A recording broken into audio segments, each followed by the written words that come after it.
Salut, salut, je t'en prie, installe-toi. On se retrouve pour ton rendez-vous pour faire le point. Ça fait 2 semaines que tu t'es réveillé. Déjà, j'espère que tout va bien. T'as réussi à t'acclimater, plus ou moins. Ouais, on s'est déjà croisé. Je suis venu manger avec toi une fois quand tu t'es réveillé pour voir si tout allait bien. Je me présente, excuse-moi. Sur le vaisseau, je suis professeur pour les enfants, etc. Mais aussi capitaine. Ok. Ouais, je ressemble à Ioelo. Ouais, bah en fait, je suis leur cousin.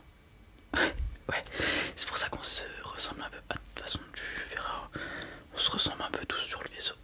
Ouais, vu qu'on est très très proches, on a tous la même coupe de cheveux et tout. Enfin, il n'y a pas de. Ouais, on se prend pas la tête.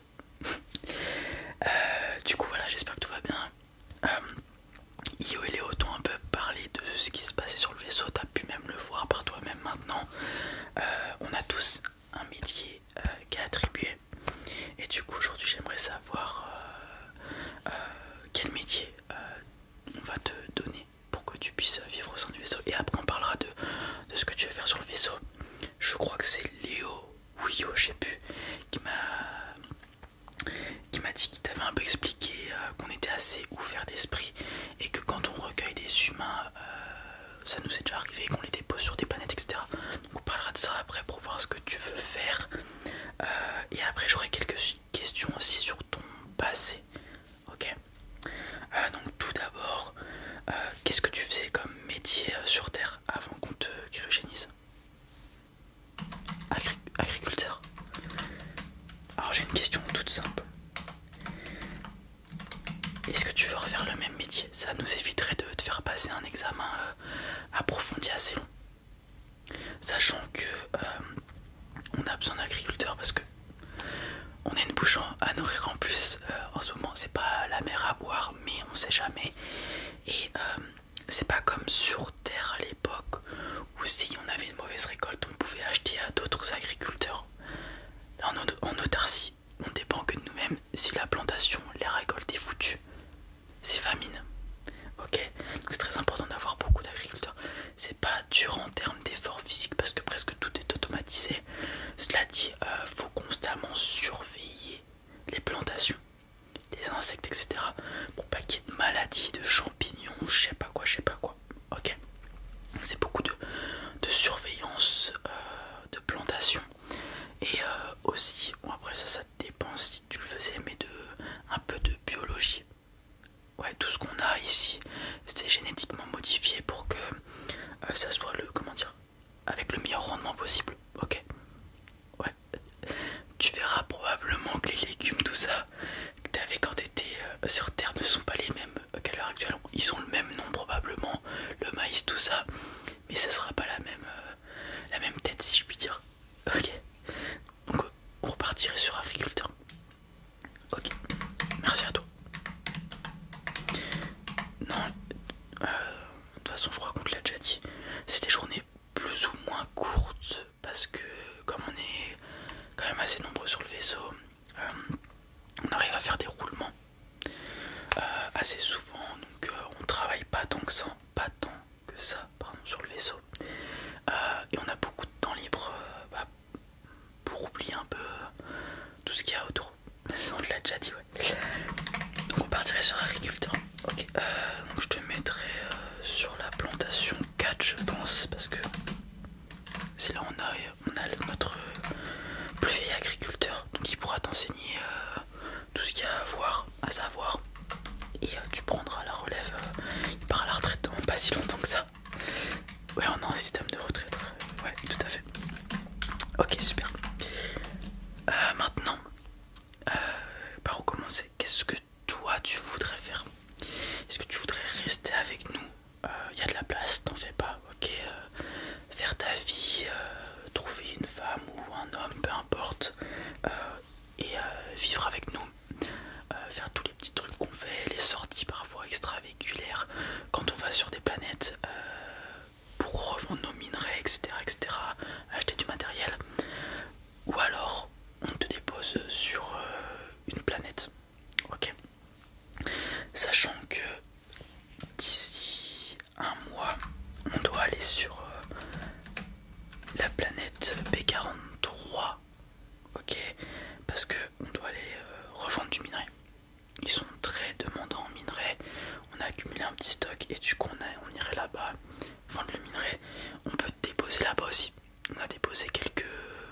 anciens, comment dire, domiciliés de ce vaisseau là-bas, qui vivent très bien, ok, qui vivent, voilà, ok, la planète est assez gentille. C'est des petits extraterrestres avec 3 bras. Ils en ont un au niveau de l'épaule. En plus, enfin c'est assez particulier, tu vas voir, ils sont super gentils. Et ce qui est bien, c'est que t'as pas besoin de masque oxygène. Ok. Sur certaines planètes, les humains ils doivent créer leur propre oxygène avec des petites machines. Ok. Et du coup ils ont tout le temps des bouteilles. Sur celle-ci, t'en as pas besoin. Ouais. Donc, elle est assez gentille, elle est assez agréable comme planète. Moi j'y vis pas, je peux pas te dire, mais à chaque fois qu'on y descend, on passe une bonne journée et voilà. Ok. Donc tu peux faire ça, rester avec nous. Alors, pour ce qui est des ondes radio sur cette planète, tu pourras potentiellement recevoir parce que les planètes elles ont pas changé par rapport à il y a 1000 ans. Il y en a quelques-unes qui ont disparu parce que, comme tu le sais, on voit dans le passé quand on regarde très loin. Donc là, on est à quelques années-lumière de la Terre, ok. Donc on est assez loin, mine de rien. Et peut-être que tu recevras des ondes parce que les planètes, elles sont tout le temps au même endroit, en orbite autour d'une étoile ou quoi que ce soit. Donc on peut les placer sur la carte de l'univers. Et donc parfois il y a des ondes qui peuvent y arriver. Par contre sur notre vaisseau c'est extrêmement rare qu'on capte des ondes. Quand on passe parfois dans un rayon on peut capter, mais comme on est constamment en mouvement et qu'on n'est pas placé sur la carte, on reçoit jamais d'ondes. Donc si tu veux espérer trouver contact avec des humains par ondes radio, tu peux essayer, mais bon, comme je te l'ai dit, on est à des années-lumière de la Terre, donc ça mettra extrêmement longtemps à venir et tout, si elles sont pas brouillées sur le passage, etc. etc. Ok, bah c'est ce que j'allais y venir. T'aimerais retrouver la Terre.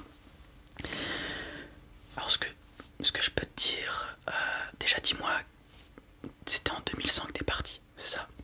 Ouais, la Terre elle était comment plus ou moins? Ça commence à être le bordel, on est d'accord. Le vaisseau, si je dis pas de bêtises, ça fait 8 générations qu'on est dessus. Si je dis pas de bêtises. Donc ça fait un petit paquet d'années qu'on est dessus.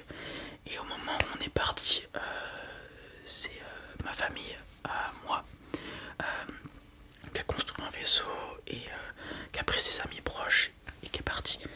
Parce que c'était vraiment le bordel sur Terre. Ok, on arrive à un point où l'eau était quasiment plus potable. Il y avait des chaleurs insoutenables, presque plus rien qui poussait. Et avec quelques pays, ok, parce que il y a eu des guerres et tout entre temps entre toi et mes grands-parents. Et il n'y a que certaines petites nations nordiques qui ont survécu, qui arrivent encore à planter des trucs parce que ils arrivent à se fournir avec l'eau de certains glaciers, les sources d'eau n'ont pas trop été irradiées, etc. etc. Et le climat il est correct, on va dire, pour faire pousser des trucs. Mais ouais, c'est pas. Honnêtement, je sais pas s'il reste de la vie sur Terre, pour être très franc avec toi. Après, ton objectif c'est d'y retourner. Bon courage, tu peux essayer. Mais voilà, donc faudrait que. Je sais pas, honnêtement, je peux pas te dire. Ouais, c'est assez compliqué. C'est assez compliqué, mais il y a un monde où on pourrait t'aider. Parce qu'on part du principe, et depuis que tu t'es réveillé, il y a beaucoup de gens qui se posent la même question. Ils veulent retourner sur Terre. Ils veulent trouver une planète où se poser, etc. Et on pense que, comme quand mes grands-parents, enfin je vais dire mes grands-parents, mais c'est mes arrière-arrière, t'as capté.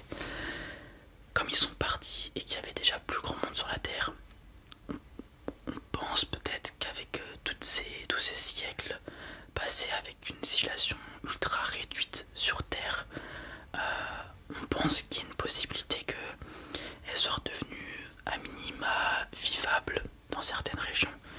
Et ce que certains ont envie de faire, c'est essayer d'y retourner et de se reposer, parce qu'on part du principe que les autres humains, etc. Et même les autres races extraterrestres, comme elles nous voient un peu dispersés partout, ils se disent que la Terre elle est finie. Et du coup, on pense aussi qu'on n'aurait pas trop de problèmes sur Terre. On te l'a déjà expliqué, mais il y a certaines espèces vivantes dans l'univers qui sont un peu méchantes à notre égard, qui nous aiment pas trop, et du coup il y a pas mal de tensions. Et du coup on pense que retourner sur Terre ça pourrait être une bonne idée. Faudrait voir, on pourrait essayer de faire ça, honnêtement. Mais bon, on est assez loin, ça nous prendrait quelques petites décennies à y arriver. Cela dit, on a des sas de cryogénisation, pas assez pour tout le monde, mais on pourrait porter certains volontaires à se cryogéniser, etc. Bon bref, j'en parlerai avec mes adjoints ça, et on fera un vote avec ta superbe montre, tout à fait. Mais t'es un citoyen parmi nous maintenant. Ouais. Demain tu vas pouvoir commencer à aller à la plantation numéro 4 et tout va bien se passer. Je vais t'y amener d'ailleurs pour que tu vois un peu où tu travailles, connaître le chemin. Ok. Bon, on verra tout ça. Merci beaucoup d'être venu me voir. Ok. J'ai pris en compte tout ce que tu m'as dit. Normalement tu devrais voir sur ta montre ton métier. C'est ça, exactement. Ok. Tu fais une phase de test. Si tu vois que tu comprends rien ou que t'aimes pas ça, on fera l'examen. Y a pas de souci. Ok. Super. Bah je t'invite à retourner dans ta chambre et on se voit pour le dîner. Super. Passe une bonne journée.